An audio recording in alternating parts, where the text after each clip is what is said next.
We're going to talk about how to create a Google presentation, and once you've already logged into your Google Drive, you'll see on the left hand side over here where it says create. I'm going to click on create, and then you can do the different choices: document, presentation, spreadsheet, form, or drawing. Today we're going to click on presentation. The first box that pops up is going to be the theme. You can choose the theme now, or you can always change it later. I'm just going to do a very simple one, and then I'm just going to press OK. Once you have your theme selected, you can do several different things with your project. To start off with, I'm going to click on Add, so it's a new slide. If you click on the little arrow next to it, it's going to give you the different choices. For right now, I'm just going to click on Add a couple new slides. I'm going to go back to my very first slide, and I'm going to give my project a title, and this is just going to be called, maybe let's say, text features. I also want to change the name of the project up here to match what my project is called, so I'm going to put text features. I'm just going to press OK, and just remember that Google saves every 1 or 2 seconds, and you'll notice that right up here it is automatically saving as we type. A couple of the features that you really need to be aware of are, if you want to insert a text box, you can just click on text box and then draw your text box. If you want to insert an image, you can do it this way, or you can simply go to Google, copy your picture, and then paste it. Remember, if your picture does not work by doing the right click and doing paste, you can do the Control V, as in Control Velcro. Here's some different shapes that you can add, and then my suggestion as always is to try something, see if it works. If you like it, great. If not, you can always start over. Here's the lines. You can do some really cool things with different lines. Here's another way you can change your background. You can change the color. You can even change an image, or you can choose an image here, or reset if you want to just basically start all over. If you do click apply to all, that will have every single slide will be that way. I'm just going to press done.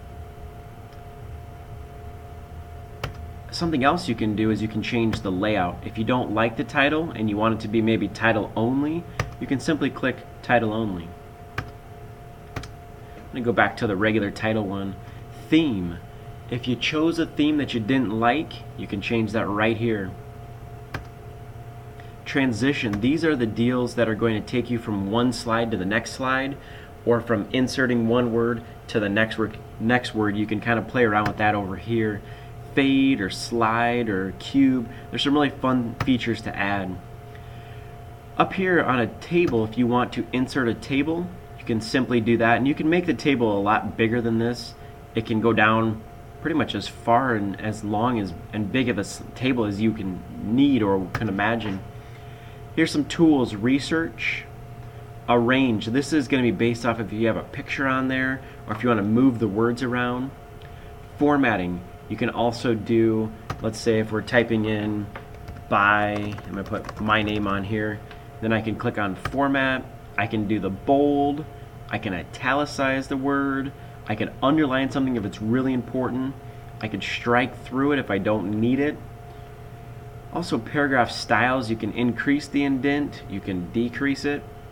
Align, you can align your text to the left side, the center of the page, the right of the page. Line spacing, if you need something double spaced, you can just simply click on 2 times or 2.0. Line styles, if you want to have some bullets, you can just simply go to format and then choose the bullet that you like. Clear formatting is if you have a bunch of things selected and you realize you don't really like it, you can just simply click on clear formatting. Also, the slide, if you want to add a new slide, you can add the new slide here, or you can go right over here. There's 2 different ways. Duplicate slide, if you want to have the exact same slide 2 times, you can do that. If you got too many slides and you don't like it, you can delete the slide here, or you can also right click on your slide and you can put delete slide. Then you can move slide up or down, to the end, to the beginning, next slide. Lots of choices here, but you can also simply just click and drag and it will slide your slide up, basically. Insert. Remember, if you're going to insert something, it's going to be found on insert. That's where your word art's located. If you have a video link that you're going to put, you would put that there as well. View, if you want to, for some reason, zoom in or zoom out, you can do that. I always want to keep the show spelling suggestions on there just in case I make a simple mistake. Editing, you can undo a mistake, you can redo it, you can cut something out, you can copy it, you can paste it. A lot of the same features as Microsoft PowerPoint. If you notice, there's actually not really a save button over here. It's because it does automatically save for you every couple of seconds. See revision history. This is going to be something that I will talk in more detail about at another time, but in case you accidentally deleted half your project and you can't remember how to get back, the revision history is how you're going to do that. If you want to publish it to the web, you can click on this, and then your parents could actually get access to this if they weren't at the same computer as you are. Print, we don't really need to ever print a PowerPoint or a presentation in this case. Once you're working on your project, your presentation, you can go up to share, and if you click on share, remember this is going to be private only to you until you change it. When you want to change it, you just simply click on change, and again, you want to have people have the link. So I'm going to click on people at South Sioux City Schools with the link, and then if I only want them to view my project, I click on can view. If I want to have them make some comments, I'm going to click on can comment, or I can simply do a can edit. I would just click on can view. I would type in their email address right here.